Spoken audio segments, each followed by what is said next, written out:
Hey all, I hope you found last week's lesson entertaining. This week our topic is... Actually, people were wondering about the disciples of Hand and Land.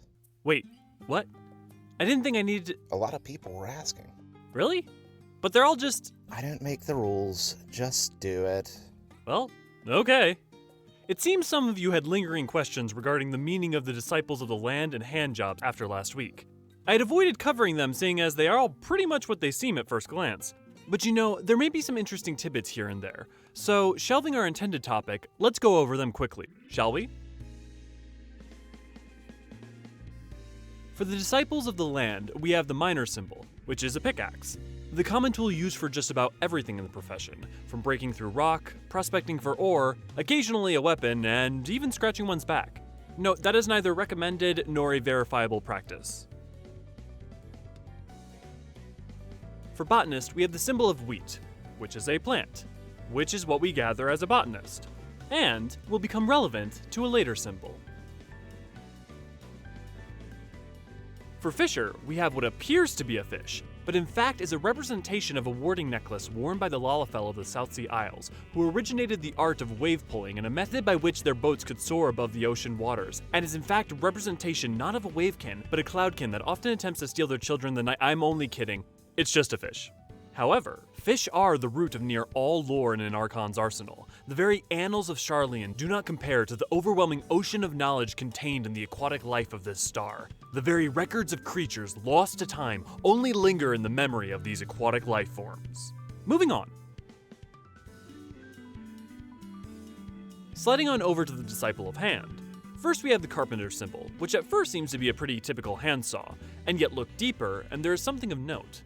The frame of the saw as a whole is stereotypically Western, and is probably a dovetail saw, which is great for more intricate cuts, or probably just an all-around back saw.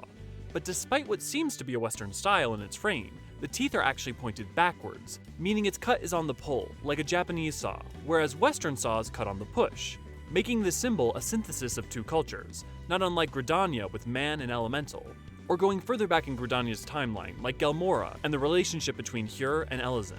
It's crazy that such a simple symbol could imply so much. Next up is the Blacksmith, whose symbol is an anvil. For those unaware, an anvil is essentially a really big, really heavy chunk of metal with a flat top that smiths can use to work their pieces on, as fundamental to the craft as their hammer. Speaking of the craft of smithing, we have the armorsmith, whose symbol is a plate helm. Because, surprise surprise, they make armor. It really is that simple. Bread.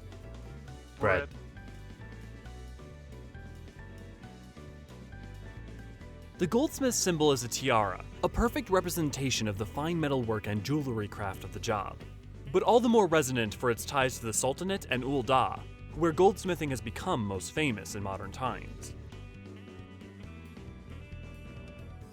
From precious metals to organics, we have the weaver, whose symbol is not a spool, but a spindle of thread. Pedantic, I know. The difference being that a spindle is what's used when we use a spinning wheel to create thread and yarn, whereas a spool is technically less a rod and more of a cylinder, and is used for storing and later use rather than a receptacle for the spinning wheel. But feel free to use them interchangeably, because unless it's your profession, and even if it is, the distinction is pretty irrelevant. And then there's the Leatherworker, whose symbol is a tanning hide strung up or laid out, and I assume for visual flair is perforated with many different holes, which you would have hoped that the skinner would have had more skill to avoid, or that the hunter would use fewer arrows in acquiring the hide. But hey, such is life. Last of all, we have the Alchemist, whose symbol is by far the most interesting. One possible answer is it's simply a distilling flask for alchemical concoctions. But a tool just as ubiquitous and even more important is the crystal forge, which, while not technically limited to alchemy, is a fundamental aspect of its use, and is a tool we commonly see. But what exactly is a crystal forge? Sometime during the 6th Astral Era, large, fixed, and mini-portable forges powered by elemental crystals were devised that allowed for the manipulation of all forms of things. If you've ever wondered how you were able to forge a broadsword while sitting on a small patch of rock in the middle of an ocean, this is how. If you needed a mini smithing forge, use fire crystals. Needed to cool down your piping hot chai tea? Ice crystals. Any number of elemental crystals can be combined to create different effects, which is of perhaps even greater fundamental import to alchemy than any other practice. And the forges themselves would be near impossible to craft without alchemical intervention. The creation of crystal forges in turn has lowered the barrier to entry and led to the explosion of disciples of hand during the 6th and 7th astral eras. And one more topic to touch on. Disciples of the hand do technically have soul crystals, though they are not prerequisites in order to do the jobs. The symbols are all the same, so it's not worth going back over them. But despite their plaque shape, they are in fact crystals, containing the memories of crafters past and the recipes of ages upon their back. So, that should about cover it. Despite what I said at the beginning about the apparent meaning of these symbols, there really is a wealth of depth and context everywhere you look on Etheirys, even in the most simple of things. There may be tidbits here or there I missed, but knowledge and wisdom are ever a process. Do you have your own suppositions or theories? Feel free to share. And with that, I'm off to go craft my next lesson.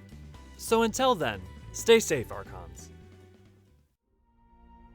This content was brought to you by the Eorzean Archives. If you enjoyed this video, help us please the 12 by leaving a like and subscribing for new content every Thursday. And comment down below with any topic you'd like to see our Archons cover in the future. For even more content, discussion, and exclusives, please check out our Discord and consider supporting us on Patreon.